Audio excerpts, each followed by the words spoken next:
Hey everyone, and welcome to the Private Podcast, where we plug in and explore the intersection of privacy, human rights, technology, and democracy. I'm your host, Derek E. Silva.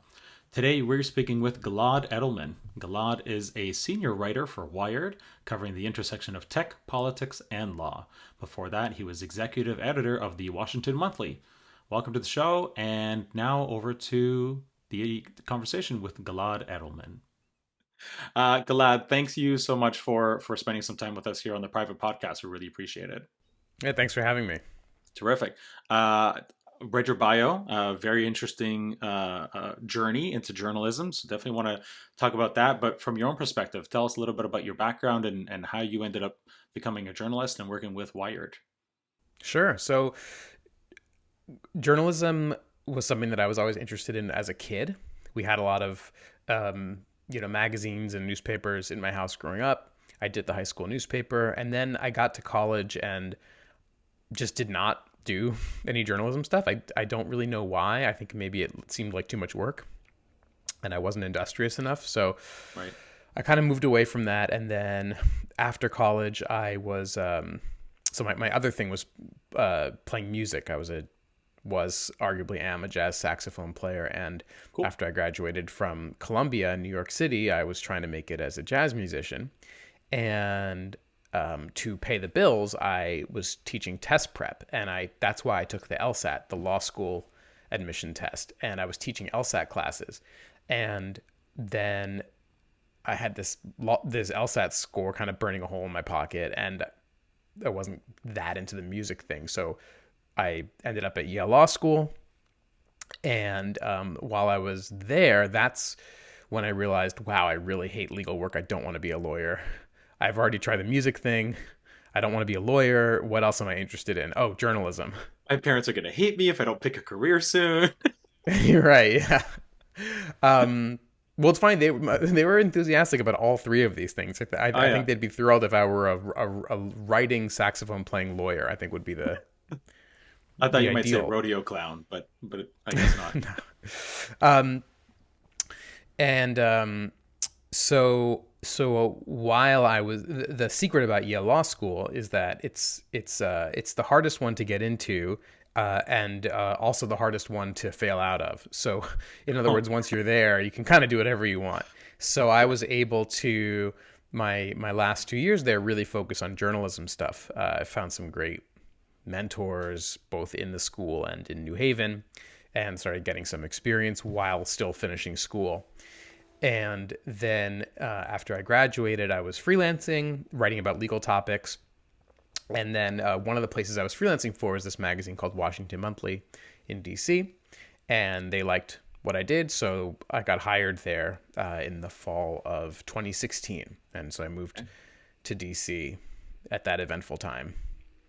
Yeah, that was a pretty eventful time. I mean, every 2 years is pretty eventful because there's always new faces coming, and old faces leaving, just by virtue of the American federal election cycle, which to a Canadian seems never ending. I have to imagine it feels the same way on your side of the border. But yeah, that's really cool. Just like you're kind of like me. Like I've tried pretty much everything at some point, except for going to law school. And but I did the my elementary school paper as a reporter. I just remembered that when you were talking about doing the high school paper. Um, I wrote a couple things for probably columns. I don't remember exactly what, or maybe I reported on the latest lunch money earnings for the school. But there wasn't a lot to write about. Yeah. But that's interesting. And then how did you make that transition from the Washington Monthly to Wired? So that came about. So Washington Monthly is a policy focused magazine, very Okay. wonky stuff. And some of what I was both an editor and a writer there.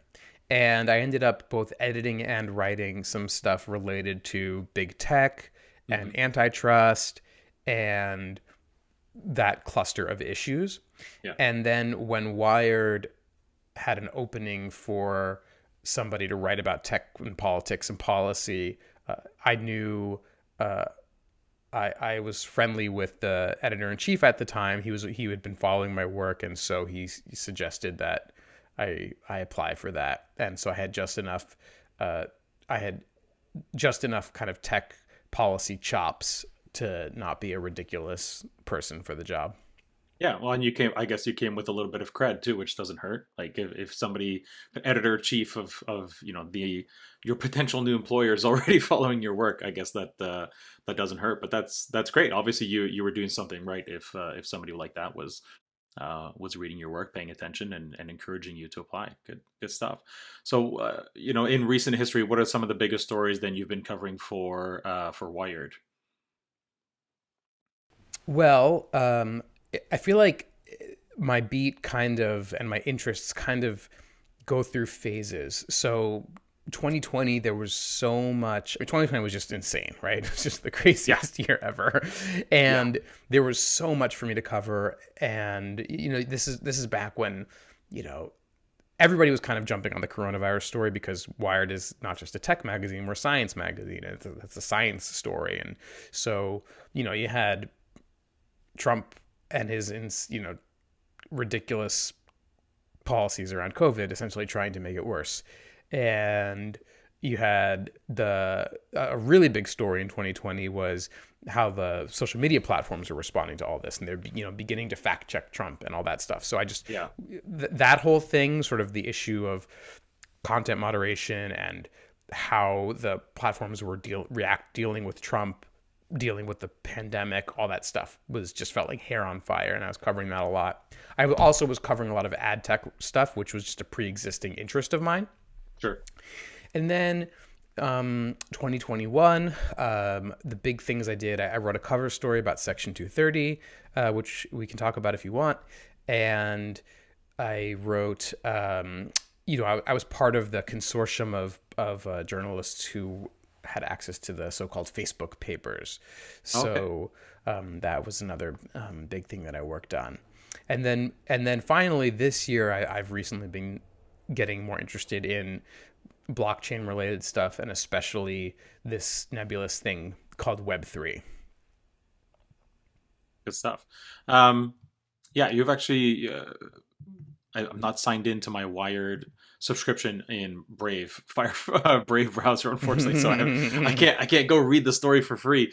But you did write about you have an article called "Beware the Never-Ending Disinformation Emergency." I don't know if you wrote the headline or not, Oh, or I the did. subheadline, but the subtitle: YouTube still draws a hard line on Trump's rigged election claims. 2 years later, it doesn't hold up.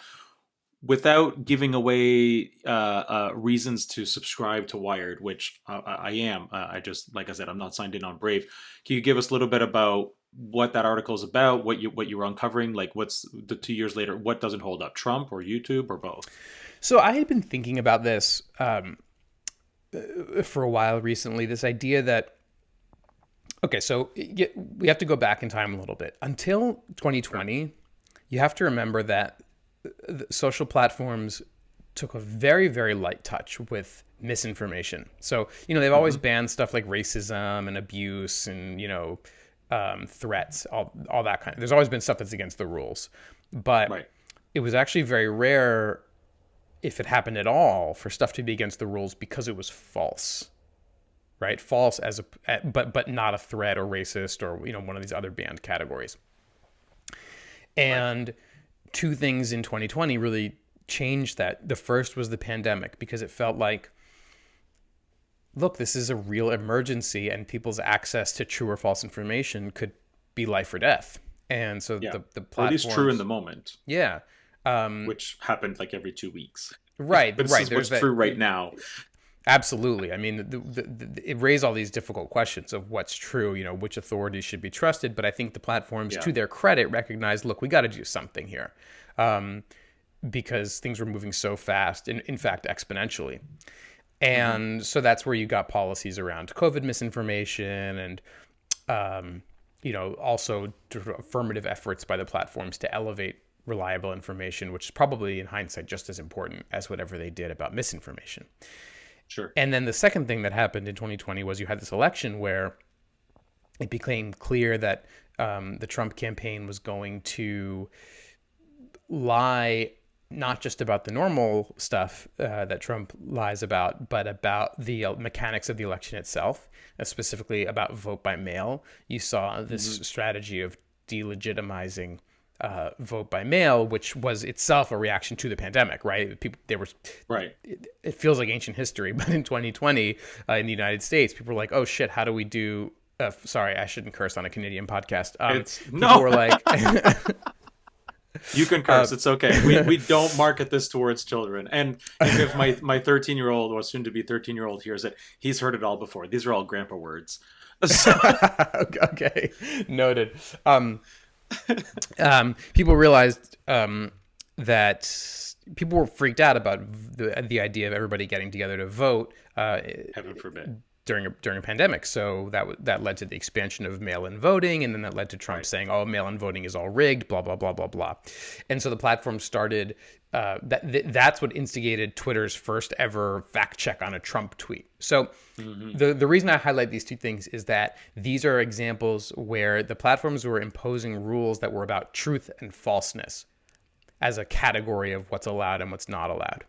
And they had Right. really good reasons actually for doing that. But that brings me to this recent article that you asked about. So a few weeks ago, I think it was a few weeks ago, time sort of has lost meaning. Um, the the Hill, which is a Washington-based political publication, their YouTube channel was suspended. The reason it Oh. was suspended was they aired a couple of clips of Trump saying the election was rigged. They didn't Ah. endorse those clips, but they Right. aired them, and they didn't then say, "Oh, by the way, that's false. It's not true." And so they ran afoul of YouTube's policy around content that claims that U.S. elections were rigged. Right. And so, I mean, I had two reactions to this. One was, this is just not a good application of the policy. No. It was clear in context that the hosts were not endorsing Trump's claims. In fact, it was sort of something he said in passing. The point of the clip they were airing was the Russian invasion of Ukraine, and they then criticized Trump's analysis of that. So Right. they weren't endorsing it, and it's sort of and meanwhile you could go under the category of just inconsistent enforcement. You go watch Trump give a whole speech about the rigged election, and somehow that channel was still up. But the deeper point Right. was it made me think, what are we doing here? Like, are there really people at this point? This claim of the rigged election has been out there for years. It's not like people are going to come across Trump saying rigged election and say, "Honey, you hear this? Apparently the election was rigged. I just heard it from this Trump fellow." But then if the host of the show says, "Actually, that's not true," then they'll say, "Oh, okay, never mind." So it just got me thinking about, when these rules are imposed, understandably in emergency situations, how do we think about, okay, when is the emergency over? Now, you could say the Yeah. emergency is not over, right? Trump is still, and the part of the Republican Party that supports him, which is almost all of it, still delegitimizing the election, and Trump is going to run again in the next election. And so there's an argument that it's still the state of emergency, but Sure. I'm not sure that that really applies to claims about the last election, when at this point the cat is really out of the bag there. And I think this also applies in the context of COVID, which is really difficult. But, you know, platforms still are imposing policies around questioning the vaccine effectiveness or masking and stuff like that. And I really understand that and sympathize with that. Mm. And yet at the same time, I wonder, like, are you going to do this forever? Or is there a point at which, look, you've had, like, there's this saying, I mentioned this in the article, there's a saying that a lie gets halfway around the world while the truth is still putting its shoes on. But at a certain Yeah. point, the truth has gotten its shoes on by now. And I just wonder if it's really sustainable to try to police true and false claims indefinitely, because there are Yeah. costs to this. Um, one Yeah. of the Real, perceived, like all sorts of costs yes, that come with like the people power spent developing algorithms to help take this down. The people who are doing the fact checking. Not that that's not important work, but like, sure, that goodness there are more relevant current things that they could be focusing their time on instead. Um, yeah, like for sure, I definitely get that. And right, as you said, perceived. I mean, another cost is that when people feel that certain views are being prohibited, they're taboo, that has costs. That has Hmm. political consequences that are hard to quantify, but I think can be meaningful. You want there's a reason why you want to have a light touch when it comes to declaring which positions are out of bounds. Yeah. Well, I mean, like we saw people start to move to Parler or Parlay, if you wanted to pronounce it properly. It's a French word. Moving to Parler, and that didn't go so well for a variety of other reasons, but those were unrelated to desire for free speech and stuff like that. They're moving to more decentralized, Web3 solutions where there is either no moderation or um, in most cases the content is able to persist. It might just be hidden from the front page, like it's not elevated, but you can always still find the content if you're really looking for it. There's different ways of handling that and still complying with various regulations depending on where the servers are based or what have you. Mm-hmm. Um, there are definitely different ways of handling that, and I guess this actually really highlights the. Are you familiar with Justin Robert Young? He does a politics podcast and also some tech ones. Afraid not. Okay, so Jury is his nickname. He often refers to this topic as the hashtag Hell Portal, hashtag Portal to Hell, because the social media platforms are often in a no-win situation, where if they do it, there are people who are going to shit on them for doing it in the first place, for applying this sort of moderation to truth or fact, and then if they don't do it, there are other people who are going to shit on them for not doing anything. And so certainly, it's not easy to find this light touch situation. And then depending on the topic, Russia Ukraine is this invasion, as far as I can see and I'm concerned, uh, that the Russians are incurring upon Ukraine is another example of that, of like, you know uh, Russia Today is no longer on the air here in Canada and a bunch of other countries. And while I'm personally okay with that for a variety of reasons, there were times where Russia Today was actually putting out really good content from a different perspective, and not simply Russian Kremlin propaganda. And so there are still good voices being lost in that situation. Um, at least where the channels are no longer being broadcast live on cable. Um, and of course, the Russians are being subject to the other side of that, where they're not getting other viewpoints from Ukraine, from elsewhere, and are instead are being bombarded with with Kremlin propaganda to espouse Putin's points. So not that there isn't a very tiny amount of truth to there are Nazis in Ukraine. Guess what? There are Nazis here. There are Nazis in the US. Like we have still right wing nut jobs, sorry, who want to cleanse the earth of various other kinds of people. That exists everywhere, unfortunately. But using that as a subtext for war is a whole other thing. Right. I mean, To invade the entire country. yeah. I mean, I feel like what you're getting at there is that the use of true and false claims in propaganda is pretty complex, and you can often use something that is technically true or true in some limited sense to advance an argument that is false, and even Yeah. dangerously so. But identifying what's impermissibly false can be really challenging, and we really see that a lot. Not Incredibly. to keep bringing it back to the pandemic stuff, but I wrote about this last summer. You saw this a lot with pandemic related stuff, where people could Hmm. take something that was technically true, present it without the right context, and use it to Yeah. imply something false, like the vaccines are dangerous or don't work or something like that. And Yeah. it could be really hard to I think that in those are the situations where I really actually sympathize with the platforms, because people would get pissed. Oh, this this anti-vax person, look at all this misinformation they're tweeting. But then if you look, it's like sometimes like that same claim that you're calling misinformation, your own newspaper reported that. So what you're mad at Yeah. is not, it's not misinformation, it's using true information to mislead.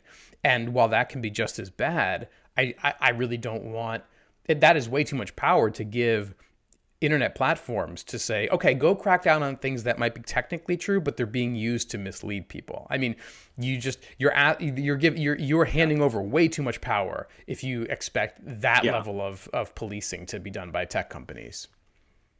Yeah, for sure. And I mean, my one worry I have is that the actually funny, satirical sites like The Onion or one of the Canadian versions, The Beaverton, and some of the other ones that have sprouted up over the years, inspired by The Onion, will somehow get taken down because or stories will no longer appear in your news feed and whatever because Facebook just doesn't know what to do with that stuff anymore. Or they accidentally get too close to the line and it's like, oh, this is not satirical anymore. This is just misinformation, and now we're gonna suspend your Facebook page or whatever, and that actually has monetary impacts on that. It's a company now. Like The Onion is like a full on company with full time people working Right. there making funny stuff, funny versions of what's happening in real life. So That's why it's so um, complicated because on the one hand, yes, the social media platforms are private companies, but they yeah. have taken on such a central position in both just sort of public discourse and also the economy. And so, as you say, their media Mhm. companies depend on them both to to reach audiences and therefore to make money. And so the choices they make have such massive consequences. Yeah, and we end up all going straight to hell, according to Justin Robert Young. um, so, like, do you feel like your position pretty much in the middle of all this? Trying to suss out truth from or true from false and fact from misinformation and all that. Is that one of the biggest issues you're dealing with now, or would you put something else or some other issues ahead of that? Do you mean issues that I'm covering or issues that I'm grappling with in my own Issues reporting? facing Yeah, issues facing like people like you, journalists who Mm. are like trying to report on significant news and making sure that what you present is as factual as possible at the time, at least. Well, that is just what journalism is. I mean, there's all different kinds of journalism, but when you're talking about people who report stuff, and I'm sort of a hybrid. I'm a reporter, but I also do analysis and opinion. Because Wired is a magazine. We're not the New York Times or the Associated Press or something, but we definitely hold ourselves to very high standards of accuracy. That's for sure. So I don't think that challenge is new or really different from what it used to be. I think Okay. I do think that there's a challenge of how do you you know how, who's your audience? How do you write in a way where you are you know where you're presenting things in a way that's accessible to a broad audience and that's going to be persuasive to people who might not already agree with you in the first place. I think that's a challenge for everybody. Okay. All right. Fair enough. So, how does that play then in some of the recent coverage you've been producing around your time at ETH Denver? Which I'm sorry I missed you while I was Hmm. there, and things like DAOs. Like we'll talk about the DAO itself, but like how does that play into that? Like what sort of audience are you trying to target? That sort of fairly new Web3 cryptocurrency Yeah, type that's I content. mean, great question. This is exactly where this issue really comes up for me personally because I'm pretty new to the crypto blockchain space myself. I sort of, like a lot of people, it just seemed kind of overwhelming and I ignored it until basically last fall. And then I kind of dove in with both feet.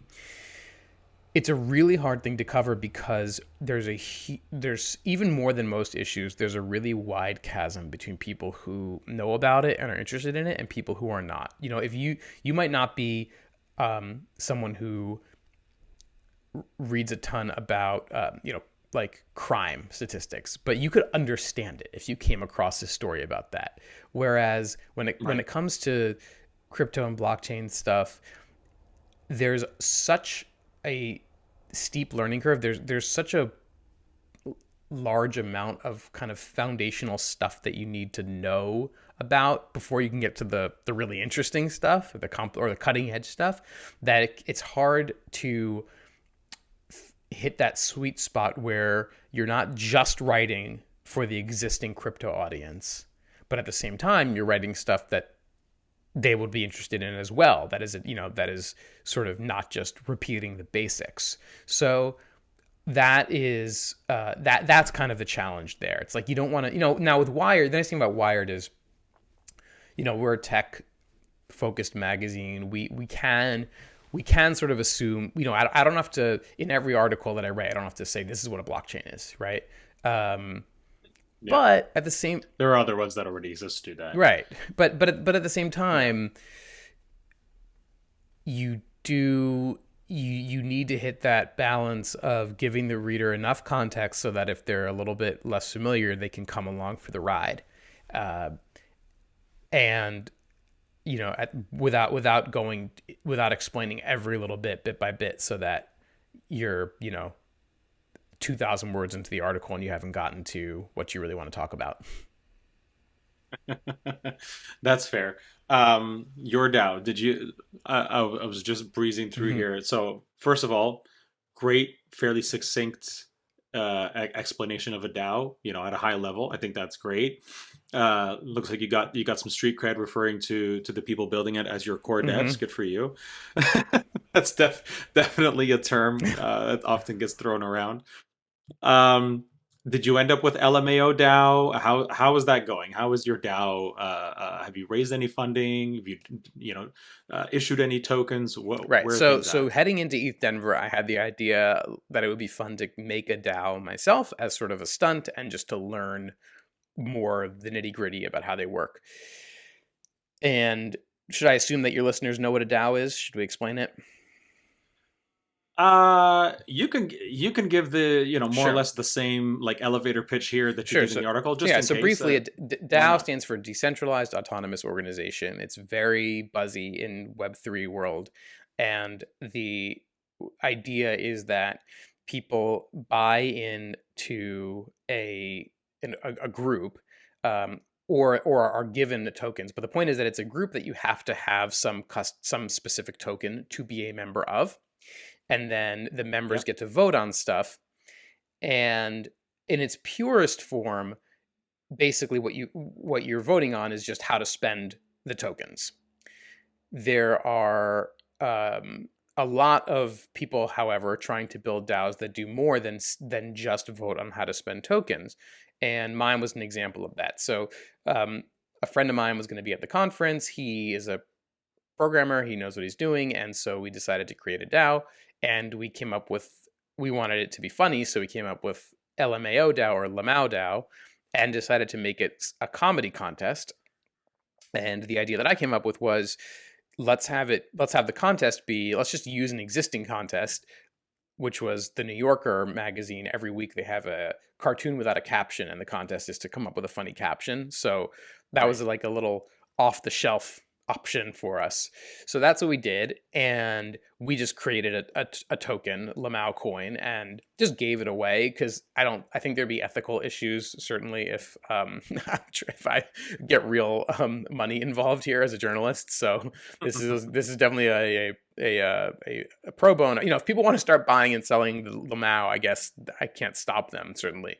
Yeah. But so far, it's all just for free and just for fun. And it we distributed our coin to everybody who was at ETH Denver, and by just dropping it into the wallets of everybody who held the food tokens that were given out there. Then I should have some. Oh yeah, you do. I Yeah, should. you could join. Yeah. Oh boy, I better go look up my wallet then. Well, yeah, so you won't see it in your wallet, but if you go to our Discord, there'll be instructions for how Oh, to okay. how to get it to appear in your wallet, basically. But yeah, you Okay. you have the coins, you can join, and then when I wrote about it for Stephen Levy's newsletter a couple weeks ago, that increased interest quite a bit, even though I put the wrong link in the newsletter to join because I'm not tech savvy fundamentally. Um, but so now, yeah, it's pretty lively in there to the point where I've kind of stepped away because, um, you know, I I got, Who's I got the got a time to story run it out of it. down? I was curious. I learned what I wanted to learn, and I think it's better if I'm not there, sort of, you know, lording it over anyway. I think it's better if it's really just the people who want to be active in it, just doing it for fun. Well, I will definitely check out LMAO or Lmao. I like Lmao. Lmao sounds very European somehow, but Yeah, it's I'll check French. out. I'll It's check out the French DAO. for the Mao.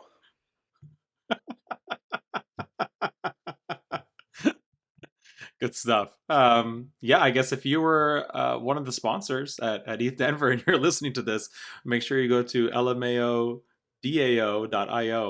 That's a lot of O's. And Yeah, get your fund us, LMAO, fund join the us. doors, join the Discord, send some help fund and find funny crypto people, I guess. Well, that's the challenge. Is I don't that remember their names. that's the challenge is that a lot of the jokes are like crypto related, and I'm like, guys, this Yeah. isn't gonna win.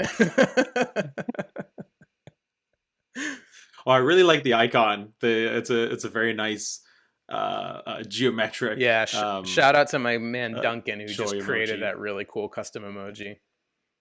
Nice. That's a lot of fun. Good for you. Well, yeah. So lmaodao.io. Like I said, lots of O's, and see if you were a sponsor at ETH Denver or some other way you got food tokens to spend at the food trucks outside. Come get your LMAO, and it looks like the snapshot was done on Friday or Saturday, and join the Discord and start voting. Yeah, it's That's fun. uh, that's It's cool. fun. Have you had any exposure yet to NFTs? Whether they're more art focused or being used in decentralized finance protocols or anything like that? Very little. I set up a an ETH domain for Hmm. myself while I was at ETH Denver, which was clearly a waste of Cool. money given my interests. But somebody, I tweeted about it, and somebody sent me a crypto kitty, um, Oh, nice. which I honestly, you know, that was I. I don't has no meaning to me really, but it was. I mean, it was like okay, I'll take it off your hands. I possess an NFT now, um, and are they valuable still? Yeah, there are still people playing that game. I sent one that, according to Zapper, a little like a year ago, was worth over $30, and I think I minted it for free. Hmm. Back in the beginning in 2018, so or late 2017, whenever it was launched. So I've been at this for a while. Well, if I, So as um, somebody covering this stuff, I definitely can't be trying to make a buck on it. So if I were ever to sell that, I would sure. definitely give that money away. Um, no, I mean, a lot of people are very skeptical of NFTs as kind of a fad that doesn't really correspond to real world value, and I'm one of them. Okay, that's fair. I was engaging with an acquaintance of mine and one of his connections on LinkedIn last week because the one guy's just like, "Oh, NFTs are just stupid," or what? No, wait, what it was? Crypto is stupid, or blockchain is stupid. I'm like, okay, like, or and incredibly wasteful. And I'm thinking to myself, your bank has data centers all over the country, just sitting there, making sure that the amount of dollars it says that are in your checking account allegedly, that's remain static until you go spend that money. People's desks, laptops, desktops stay on all day, all night, often doing nothing, when they're idle, etc. I'm like, if you want to shit on proof of work mining, go for it. Totally, no problem. I have no issue with that. Um, if but like, and then my acquaintance was like, yeah, NFTs are really stupid. Like, again, if you want to just call NFTs like the profile picture craze, CryptoPunks, Bored Ape Yacht Club, you want to shit on that, that's fine. I'm not going to argue with you because I'm not going to win, and I'm not that interested in changing your mind.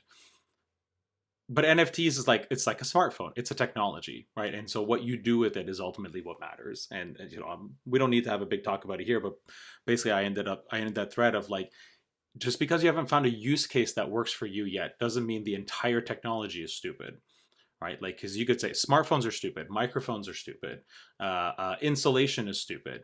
Well, just because you Well, don't need it yet that's that. doesn't mean it's stupid. It just means that a use case hasn't come around yet that interests you. Art is obviously one. There are multiple platforms now where artists are actually selling the rights to their music in the form of NFTs. So the NFT is actually the music itself, and any licensing that happens around that song, you've paid the artist up front. They're happy. They're, you know, whatever rights they've sold, they're moving on. You get all the royalties now. And then you can sell that NFT to somebody else, and now they're the ones who are receiving the royalties. You know, properties, etc. Like there's different ways to use that token standard, you know, ERC 721 or ERC 1155, this non-fungible token, that goes way beyond, you know, buying a cool or Right. not profile picture for your Twitter account, for example. Right. I mean, there are all these examples in Web3 crypto world where you have a term that is overly specific. Like if we go back to DAOs, Yeah, like actually any Web3 business is a DAO, or just about everyone, because the whole yeah, premise of Web3 is that instead of some person or corporate board or whatever being in charge, that everybody, every all the users and anyone else involved is a part owner and partly in control. In other words, yeah, they're decentralized. And that they're all voting for stuff on the blockchain. Like it's a DAO. So, and similarly with NFTs, like it's just describing any. I mean, it is literally a good term, right? Non fungible tokens as distinct from a cryptocurrency, which is fungible, right? One Bitcoin is the same as another Bitcoin. Um, yeah. but It's also divisible by a very long decimal amount, right, right? right. Whereas non-fungible tokens, unless you take them to a specific fractionalization platform, one token is one token. You can't arbitrarily split it and I send you half of that token, and vice versa. But the thing, the what I'm still unclear on, I've heard that example of like the royalties a million times. It's what everybody mentions because it is the one that sounds the coolest because yes, like in theory you could write that into a contract if you sold a piece of artwork, but it'd be like impossible to enforce that contract on the secondary market. And so if it's in code, then you could say, okay, that's kind of neat because you don't need people to agree to abide by it. In theory, it should just happen. A transfer should happen, and Right. that's pretty neat. And it also doesn't depend on cryptocurrency or blockchain at all, as far as I can tell. Um, it's a really cool idea that only depends on things happening in some digital environment. Like if you right, a lot of things that are another term that I think is sort of unfortunately specific is smart contract, and uh, people talk a lot about all that you can accomplish with smart contracts, but fundamentally, smart contracts are just if then code. It's if this thing happens, then In a lot something of else cases, happens. Yeah, yes. right. Um, and I think there's a lot of things that can be achieved through code that might not actually have to happen on a blockchain. That's all I'm saying. Sure. Yeah, I don't disagree. Not everything should be decentralized or needs to be decentralized, at least. There are all sorts of things that you can do in a centralized way. I think one of the core tenets it comes down to, especially for people who don't live in fairly well established democracies, is trust. I don't trust my government to actually pay out a lottery. If I win, I don't trust my government or the lawyers involved in this situation to actually execute this transaction when both of us signed this piece of paper. We do live, I think, in a very privileged society that where things generally happen the way they're supposed to. Right. recent elections, perhaps, notwithstanding, or at least the challenges, being certainly unprecedented. Um, Generally things happen the way they're supposed to. You buy something, you get it, you get your change, even though it's actually not enforced by law that you get change for it. If you pay cash, and at least not here. And generally everybody goes about their business fairly happily. But there are all sorts of places in Eastern Europe, all through Africa, I'm sure, certainly parts of Asia, South America, the Caribbean, where things don't always go as planned. And so to be able to ex- have some knowledge that you can execute that transaction in a trustless, quote unquote, way, where you're relying on the code to do what it's supposed to, instead of a third party or even the other person to give you what you're supposed to get in exchange. I think is where a lot of that really carries some weight. Yeah, And I really have and mixed feelings. personally, that's always the perspective I've had. Is this isn't all necessarily built for me. I'm in a really good position here now. Earning 10% on saving some stable coins or lending them out is a heck of a lot better than I'm getting at the bank. So that's certainly been great. But I still appreciate the fact that I could sign up to use a DApp without having to use another email and another password and another thing to put in my password manager, and all this other stuff. Like, Well, to me, there's I mean, other really that's a cool great example of something stuff. that you really don't need blockchain for. The like the universal sign-in stuff. Um, like when you sign into something using your MetaMask extension on your browser, for example, there's no blockchain being involved there. Like it's not communicating with the blockchain. That's just using public key encryption as a mechanism of logging Sure. in, and it's really cool. Like I agree, that's really cool. Yeah. It just happens to be something that you don't need blockchain for, and there are people who are working on really cool stuff. Like I think in the next few years we're going to see some really cool stuff around. Like identity and universal logins that are really taking direct aim at this stupid situation we're in now, where you have a zillion different accounts with a zillion different services. I think we're going to see some cool Hmm. innovations around that are not going to be blockchain based. They are going to use cryptography, but not Yeah. blockchains. And so I think that's going to be really neat. On your point about like And trustlessness, that's fine. yeah, Yeah. on your point about Go ahead. trustlessness, I totally hear what you're saying, and I feel conflicted about this because in societies where you can't rely, as you say, where there are fewer institutions that you can trust to make things run the way they're supposed to. Um, Long term, I think that what you want is to improve the institutions that people have in those places. And I don't know, that Sure. doesn't mean that I can't sympathize with that's not what I would tell somebody who's living in a country like that, who says, look, I need, this crypto, whatever, it allows me to accomplish something that I can't right now. So, right. But Yeah. long term, I do worry about if you set up um, sort of these escape hatches or these ways around the institutions. I don't know. Hope. I guess what I'm saying is, hopefully, that it encourages the powerful institutions to get their acts together. Hopefully, the competition Sure. from Yeah. crypto actually spurs change, because I don't think that it's really a good future if. I don't think like a future that relies on trustless technology because institutions can't be trusted. Like I don't think that's a healthy society.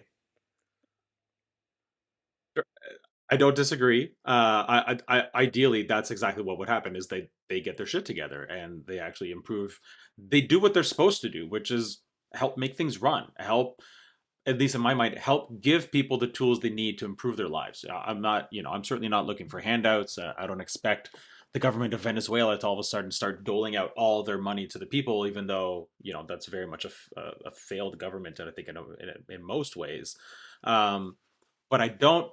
But I do expect them to be able to issue a passport in less than 6 months, which I know they don't right now, because I know several Venezuelans. A couple work with me, and it's just, I expect governments to make better monetary policy decisions than they make in some places. I expect them to be able to, if you're going to have a passport, be able to issue it in a reasonable amount of time, and also not make people drive halfway across the country to apply for it in the first place, because their ability to do that, because of wages and other situations is limited in the first place. So at that point you're literally just making it harder for your own people to live their lives and go and experience other places, um, which just leads to more problems later on, leads to revolutions, leads to revolts, leads to it leads to potentially those leaders at worst being their lives being ended because